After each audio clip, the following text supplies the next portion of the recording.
Okay, I think we're ready to start. Welcome all.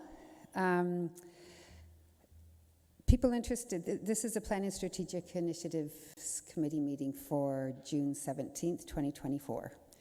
People interested in participating in this meeting can register online using the delegation registration form at www.kitchener.ca/delegation or via email at delegation@kitchener.ca. Please refer to the delegation section on the agenda below for registration in person and electronic participation deadlines. Written comments received will be circulated prior to the meeting and will form part of the public record. The meeting live stream and archived videos are available at www.kitchener.ca/watchnow. Accessible formats and communication supports are available upon request. So, does anybody have any disclosures of pecuniary interests? Seeing none, thank you. At the request of the property owner, item 4.2, draft plan of condominium application for Vintland 30 CDM-24205 at 455 509 Mill Street, a Pupilo Incorporated development or site. Report DSD 2024-257 is being moved from the agenda today and is anticipated to be rescheduled for a Planning and Strategic Initiatives Committee meeting in August of 2024. So we'll go right into item 4.1, which is a draft plan of condominium application for 20 Ottawa Street North. Can I get someone to move this? Councillor O'Dooney. All those in favor? And that passes. Be it resolved that the City of Kitchener, pursuant to Section 5131 of the Planning Act, hereby grant draft application approval to a draft plan of condominium application for 20 Ottawa Street North in the City of Kitchener, subject to the conditions as shown in Appendix A. Now we'll move right into the public planning meeting. This is a formal public meeting to consider applications under the Planning Act. If a person or public body does not make oral or written submissions to the City of Kitchener before the proposed applications are considered, the person or public body may not be entitled to appeal to the decision to the Ontario Land Tribunal and may not be added as a party to a hearing of an appeal before the Ontario Land Tribunal. So the first item on the agenda is for a zoning bylaw amendment application, ZBA 24/009/J/TS at 179 Jansen Avenue. I see Councillor Davey, you wanted to say something? Go ahead. Yeah, thank you. I just had a question before. I know that it was at the request of the developer, but being that we're obviously in a housing supply crisis, I just wanted to ask staff if I could, if they would like to share any more detail on why because it's before us, and I'm finding out now that it's been pulled, is there anything they would like to share in terms of why it's being delayed an extra 6 or so weeks? The one on Mill Street? Yes. Oh, okay. Go ahead.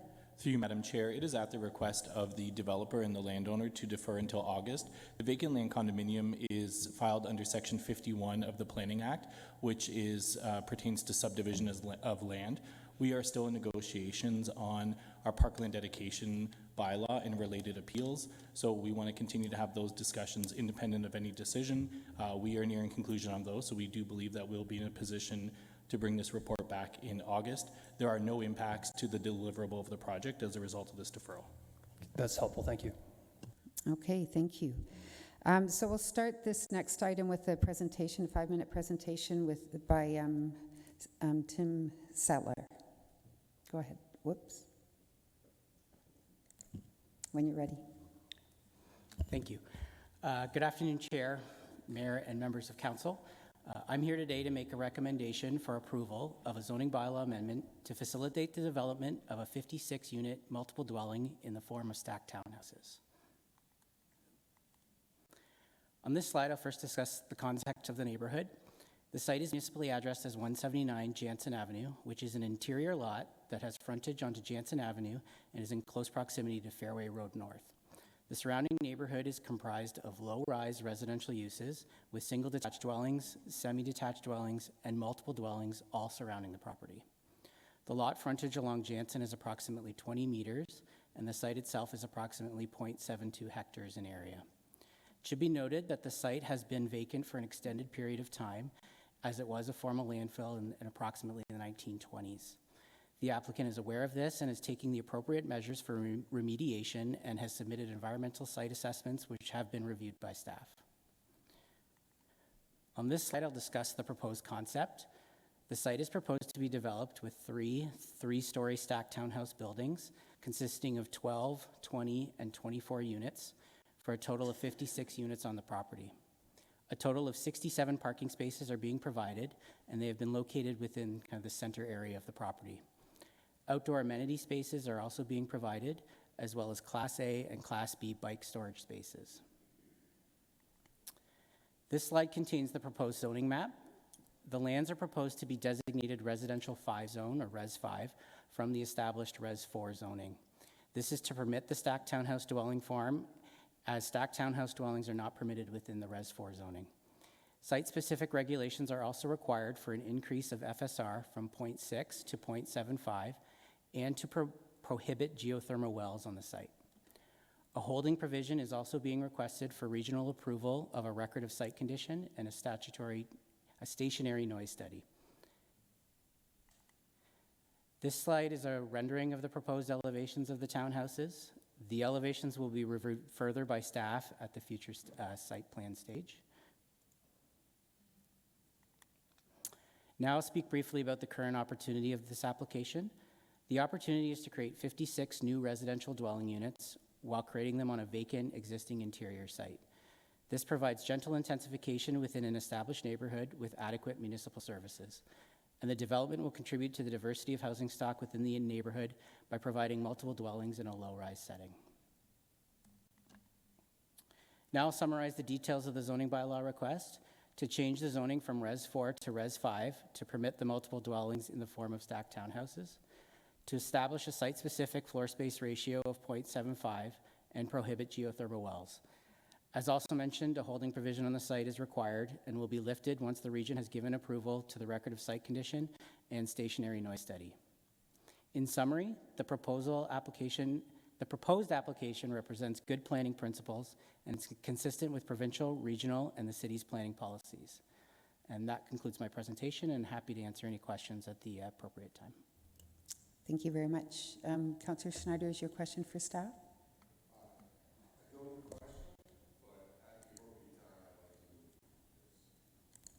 Do you want to say that again? Do you want to say that again? Oh, sorry. I don't have a question, but at the appropriate time, I would like to move this. Okay, thank you. We do have one delegation, Pierre Chauvin from MHBC Planning. If you would like to come forward.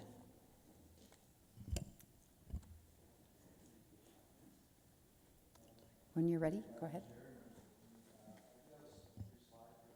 But in the interest of time, and I think Mr. Seiler did an excellent summary of the application, so I think you have this in your package, and if we have to go to it, we can through questions, but I'm here in support of the staff recommendation, and I would just add that our client is very motivated to move this along as quickly as possible. Really, the only thing that's holding this up is the record of site condition, which is going to take some time. So we're moving right away to site plan, but obviously that'll take, we'll have to wait for the record of site condition to get approved by the ministry.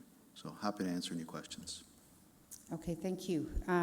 Councillor O'Dooney is a question for the delegation. Councillor Stretch.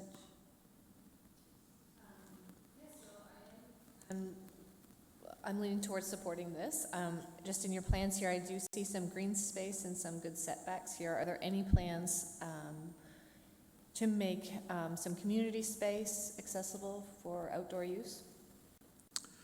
Through Madam Chair, yeah, there are two green areas. This area you'll see on this particular image, what I'll call the top of the image to the north, will have enough room for play space.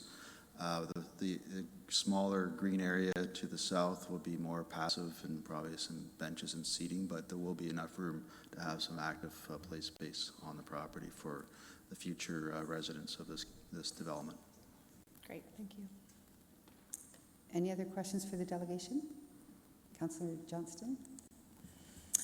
Thank you, Councillor Chapman, or Chair Chapman.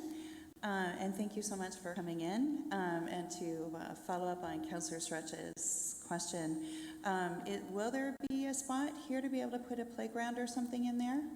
And where would that go? Yeah, so as I mentioned to you, Madam Chair, if you look at that image that's on your screen right now, that larger green area to the top of the image or the top of the left? development, yeah, top left. Okay, okay, yeah, I think that's really important. Do you know how far away, I don't know this off the top of my head, from, say, a school or a park would this development be? If I just go to the next slide, I do have a context.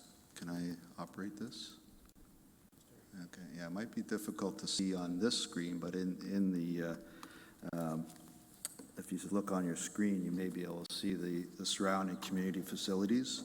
I don't know offhand where the closest school is in relation to this. What that circle is identifying is the sort of 5-minute walking radius. And there's obviously, just to the south of us is a public school on the south side of Fairway Road. Yep. Thank you. Thank you for your question. Councillor Snyder, is it a question for the delegation? No.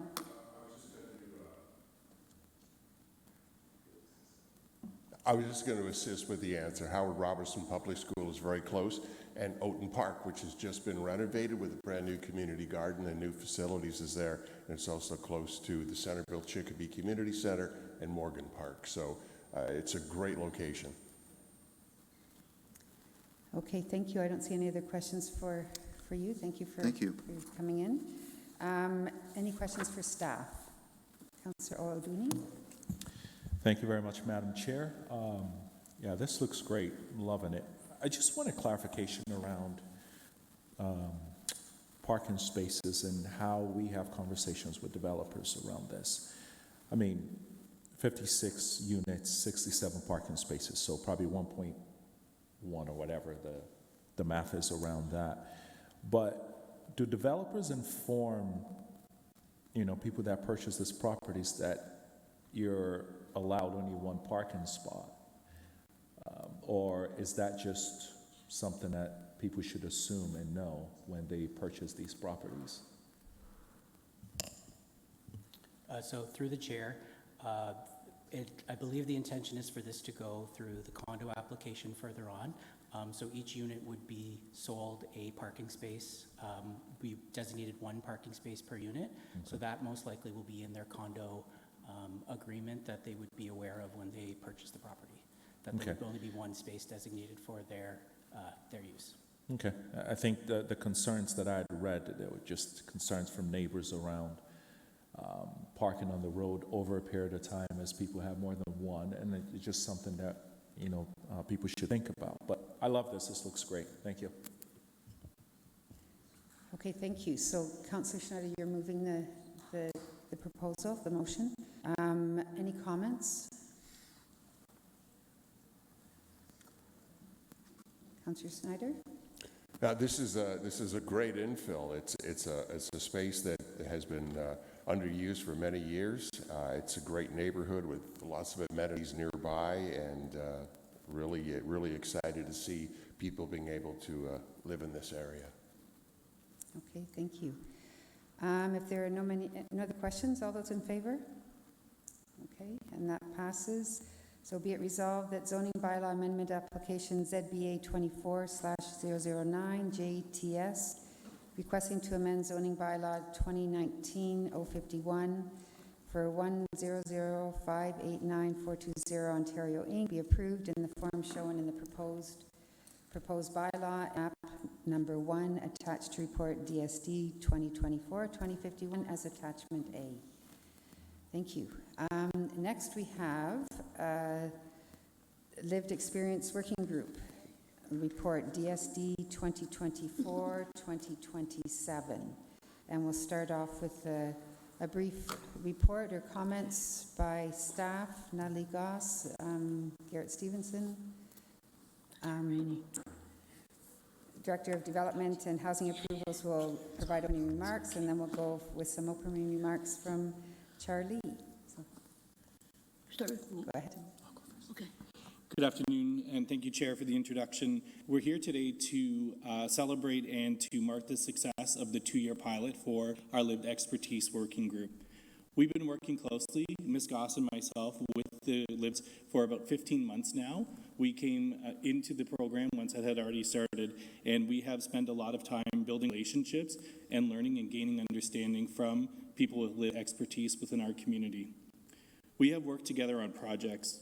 We together developed our Renting in Kitchener webpage, which is a resource, and we're going to report on some of the results that we're hearing from our community later as we talk about the rental replacement bylaw. Our lived experts have also informed us on work that we're doing with our official plan, and we're hopeful that they'll be able to continue to inform that work moving forward with an extension of the pilot for additional 2 years. We worked together to develop an eviction webpage, and the lived experts provided insight and valuable knowledge on both our lodging house and our rental replacement approach. I have learned a lot from the group, and I know Ms. Goss feels the same way, and we have been able to share a lot of the information about governance. We have been able to share a lot of information about the powers in which this council has, where we can rely on our regional, provincial, and federal partners as well in decision-making as we all work together to tackle the housing crisis and endlessness in Waterloo Region. I see the value of continuing this work, and I'm a strong supporter of the work that's been done and have enjoyed my time working with the group. We're recommending that we continue on with a lived expertise working group in a slightly revised format for a 2-year extension. That will align with when we expect to deliver our new official plan and will allow us to continue to make decisions about housing which are informed and viewed from a lived expert's lens. I would like to introduce Charlie, who is our colleague on the group, and she's going to also continue with the delegation. Okay, so we're going to show you a video that we, like the group, put together, so you guys can learn a little bit more about us and what we want to do.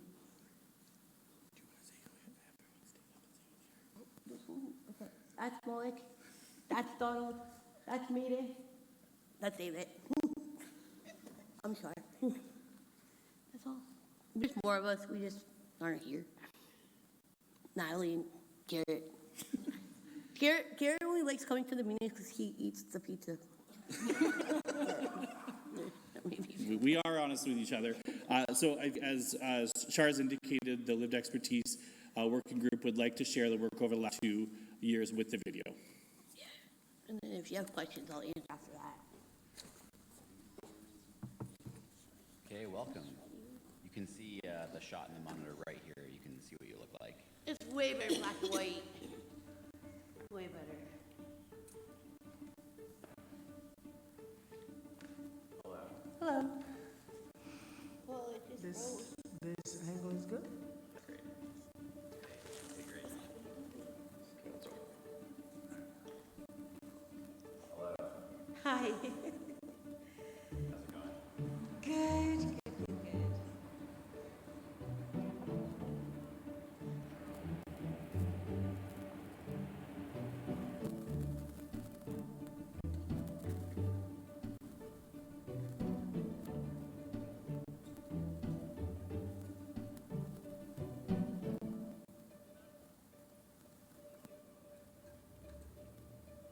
I'm Shar.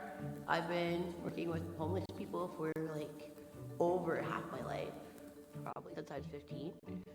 And it continues and I'm still doing stuff, so I must really like it. I like to always start by saying I'm a mom. I have 2 beautiful boys. You know, there's so many layers to being homelessness because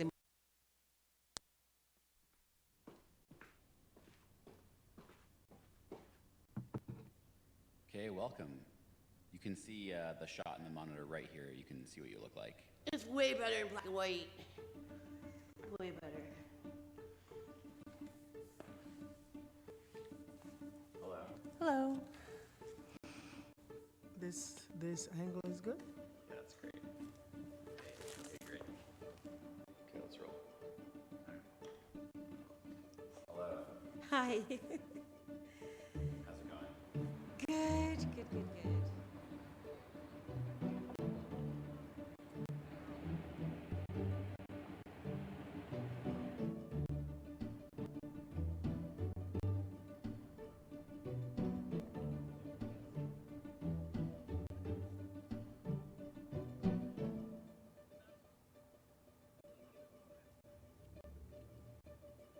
Sure. I've been working with homeless people for like over half my life, probably since I was 15. And it continues, and I'm still doing stuff, so I must really like it. I like to always start saying I'm a mom. I have two beautiful boys. You know, there's so many layers to being homelessness, because in my own case, it wasn't a case of I couldn't afford it. It was just a case of no one was willing to rent to me. So I wanted to bring that voice and that perspective too. I came here to study computer science. Like before moving to Canada, I would have not in my wildest dreams imagined that, I would have been living homeless, rough.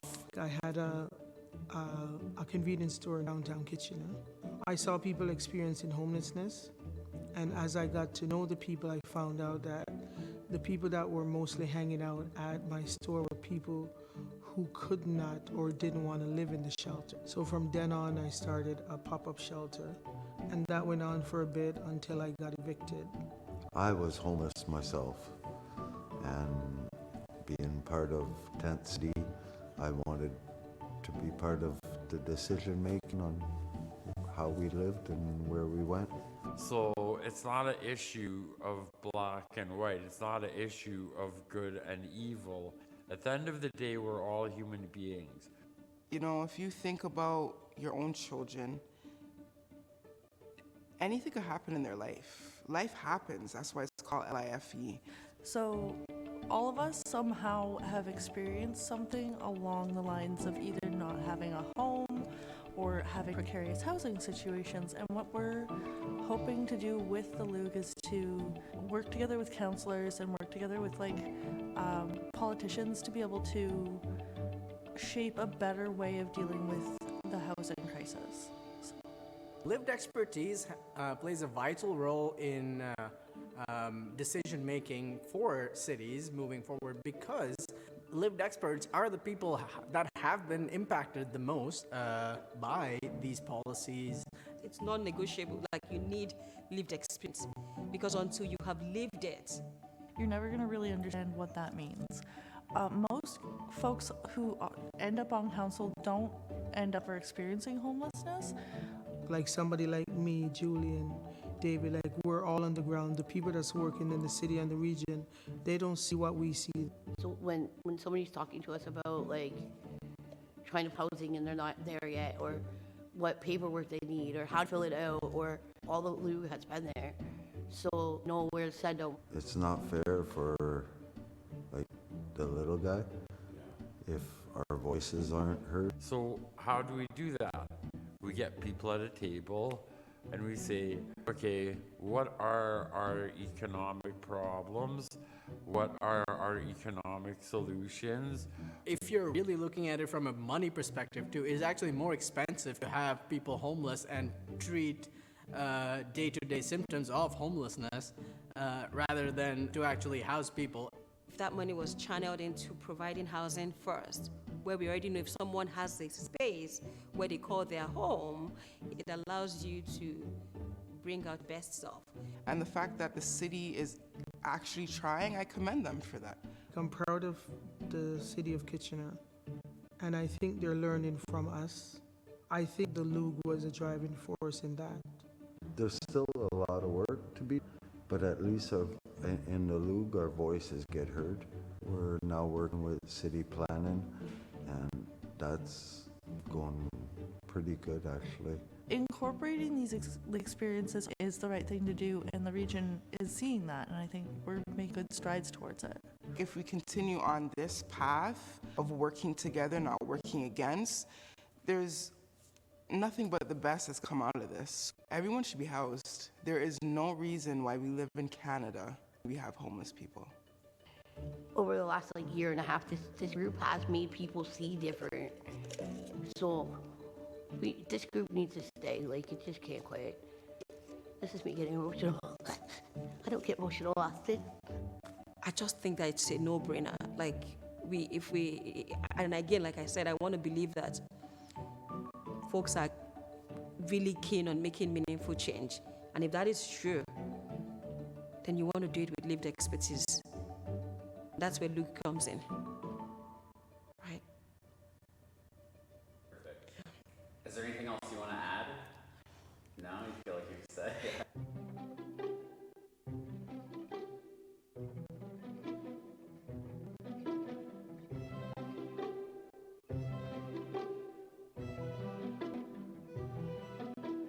We need you to follow and be the radicals, be the change makers, because as much as we tried, we didn't get it right yet.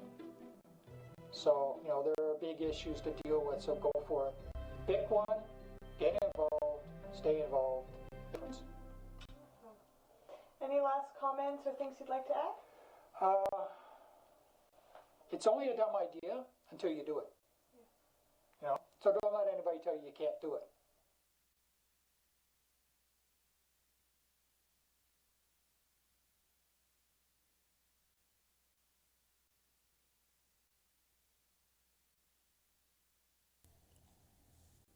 Thank you. Thank you so much for sharing that, and sorry for the technical glitches. That's really unfortunate, but I mean, we could hear the script, so that was good. I'll start with any comments or questions from council. Councillor Michaud? I'd just like to thank you for all the work you've done this far. That was an extremely powerful video, and a lot of work's gone into it. So it's very commendable, the work you're doing for this community and for those who are living homeless. Thank you. Maybe before we go to more comments, can I get a mover for this item? Councillor Michaud, thank you. Councillor Stratch. Yes, thank you. Thank you for your willingness to come today and inform us. I have a couple questions. Not sure who would like to answer, but maybe collectively you could answer. So in your experience working with this group, do you feel heard?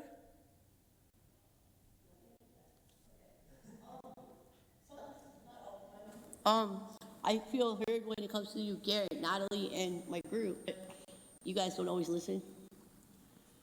Not trying to be mean, but that's Yeah, the no, truth. that's helpful. How we get a lot of fight back from like the region and the city, so sometimes that's hard.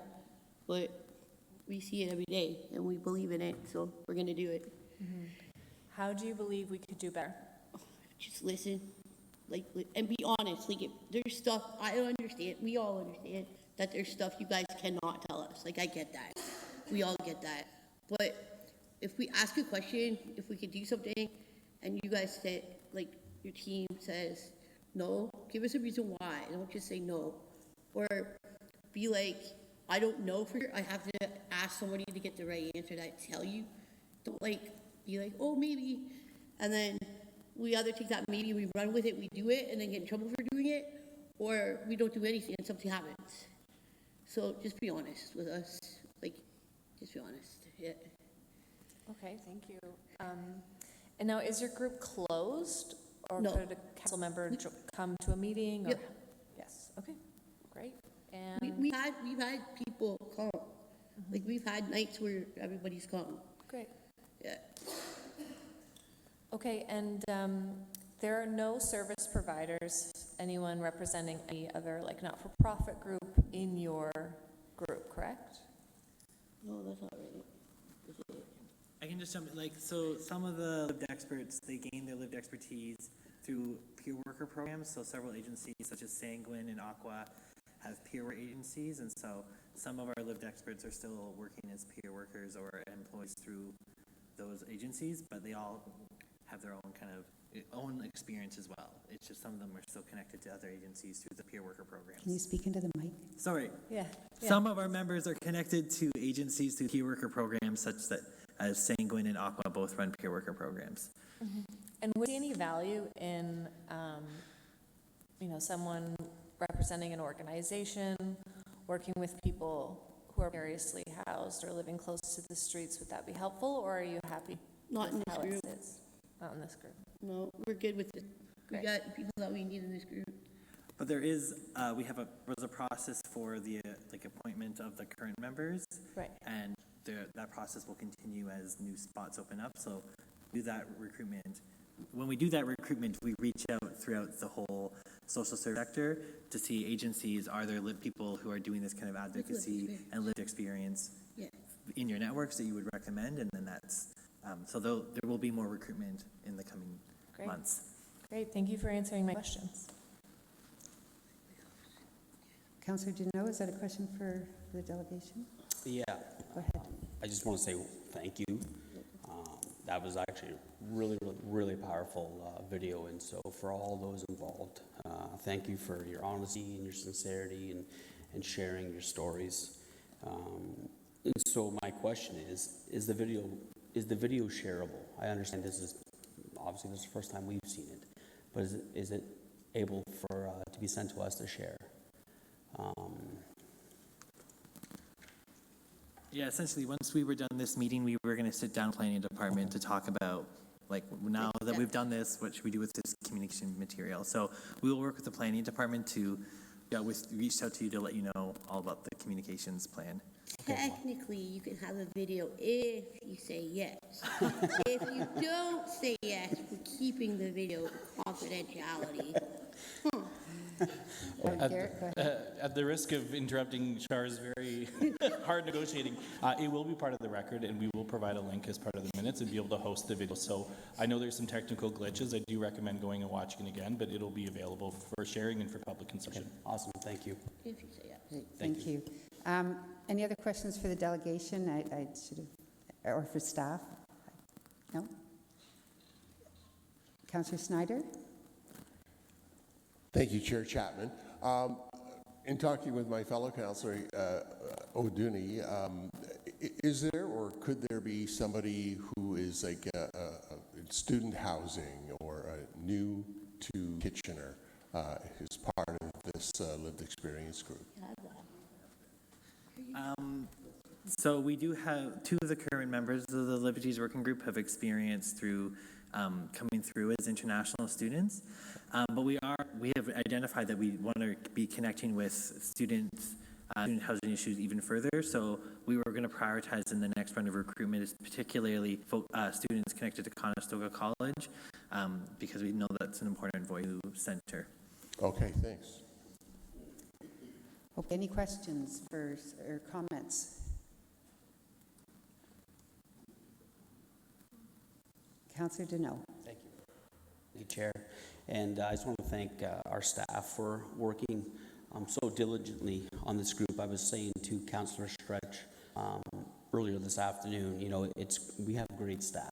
But I think what I see in Garrett, you actually care.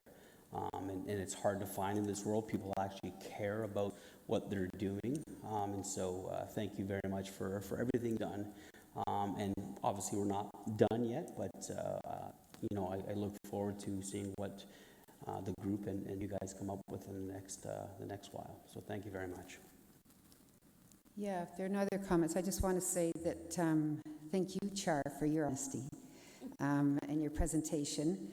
And the contributions of this group really are indispensable. The information and the suggestions that you bring to the table help us be more equitable in our decision-making processes. And I will fully support the extension of this funding for this work, and I trust that my colleagues will do the same. So, there are no more questions or comments. All those in favor? That passes unanimously.